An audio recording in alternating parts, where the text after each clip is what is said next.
Honorable Speaker, the Chairperson of the NCOP, the officials of the government in waiting, the EFF, my President, Mr. President, como Presidente Bashangolote, l'Africa Chipembe, Nda. We thank the judiciary, we thank the South African media, we thank the NGOs and all opposition parties and the people of South Africa for defeating the monster that was created by the ruling party. We say the unity displayed during difficult times we have gone through in the past 9 years once more demonstrated that when people are united, not even the powerful can defeat them. We once more say to the people of South Africa, you must continue to be vigilant because the ANC is still in power. Anything is possible. We say to the people of Zimbabwe, the people, the Tsvangirai family, the friends, and his colleagues in the MDC, please receive our revolutionary condolences. We may not have agreed with the politics of Morgan Tsvangirai, but we fully admit that indeed he won the elections and the regime did not allow him to become the leader of the people of Zimbabwe. We want to say to Morgan Tsvangirai, that will never happen in South Africa. Here we will not allow nonsensical things like those that happened to you in Zimbabwe to happen.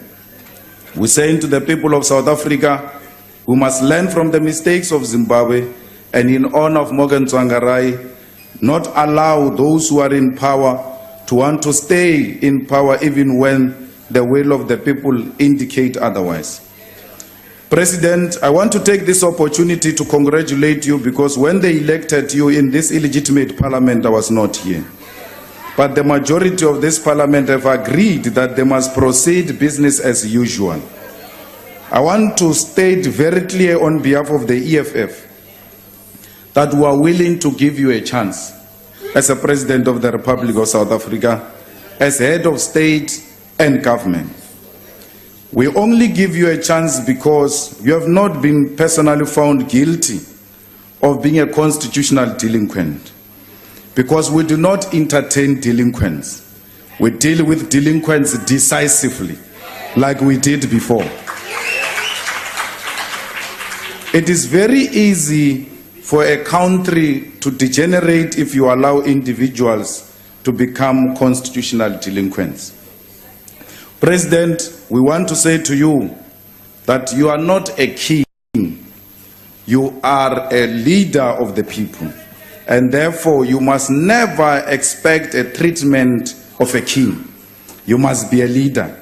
You must welcome those who criticize you and always defend the right of those who disagree with you to disagree with you. You must not abuse your power because you think you are powerful like that. Comrade President, we listened to you when you were speaking because it was the right thing to do. We give you a chance to explain your plans. But the reality is that, President, you are not having any plan. That's why you came here and told us of job summits, because you are still going to look for plans out of the job summits. That's why you came here and told us about the issues of social sector summits, because there's no plan. You came here and told us about investment conference, because there's no plan. You told us about youth summit, because you have got no clear plan on how you're going to resolve a thorny issue of youth unemployment. President, you have no plan in dealing with collection of tax because SARS has collapsed. That's why you have called for the Commission of Inquiry into Tax Affairs. President, we are saying to you, you're doing all of this because you know that you will be a president for 12 months. You are effectively saying to South Africa, there is nothing I can do in the next 12 months because I will be looking for plans from commissions. and after 12 months I will be gone. Because indeed you will be gone after 12 months. President, you mentioned expropriation of land without compensation, and we all agreed. Actually, that was the highest applaud you got. I heard the leader of the opposition saying something else. Before I come to you, I want to warn you, the leader of the opposition, that your stay in the metros is going to depend on your attitude on the expropriation of land without compensation. And I want to warn you about that. Because that's a fundamental issue which is going to make us fight with you. Because anyone opposed to expropriation of land without compensation is the enemy of our people, and such a person will be dealt with. Mr. President, the expropriation of land without compensation mentioned by you did not capture the headlines because they know you are bluffing. They know you are not serious about it. Anybody who is worried about investment in South Africa would have been worried when you mentioned the expropriation of land without compensation. But you told them, I'm just passing time. Don't worry, I'm silencing my opponents in the ANC. This cannot be an issue to bluff about. This cannot be an issue to pass time with. It's an emotive issue, and you only mention it if you mean it. It's not a matter that you can go around joking about it. There are no conditions attached to expropriation of land without compensation, because when they took our land, they never attached any condition. They just killed our people. I don't understand, Mr. President, why would you have Faith Mutambi as a minister and not have Toko Didiza as a minister? What justification is that? Any normal person in power makes Faith Mutambi a minister and leave out a person like Toko Didiza. You removed the ESCOM people because of allegations. You didn't waste time. You waste time to remove your own colleagues here.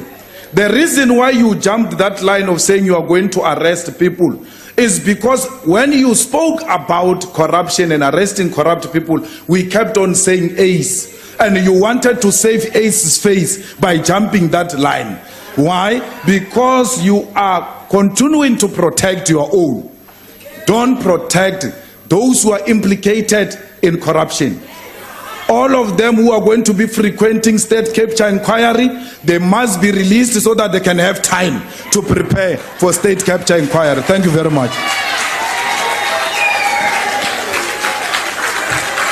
The Honorable Buthelezi.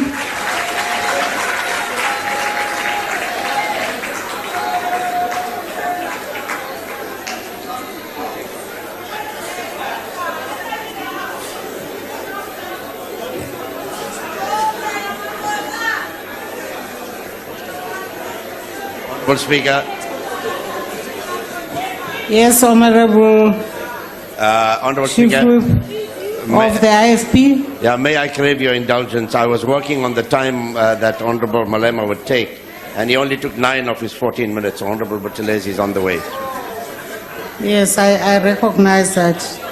Thanks.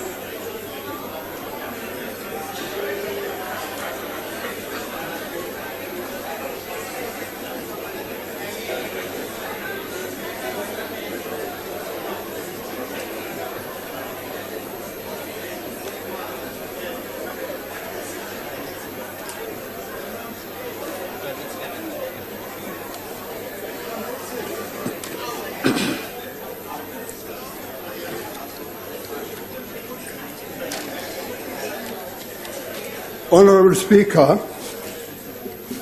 Your Excellency, our President, Honorable Ministers and Honorable Deputy Ministers, Honorable Members, I apologize, Madam Speaker.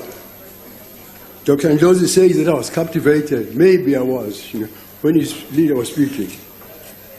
This morning, I wish to add my voice to the many who congratulate our new President on taking office, believing that our nation has moved into a new era in which may begin to heal the serious wounds inflicted over the past 8 years. The President has indeed given us hope for change and renewal, he has spelled out exactly what he's going to do.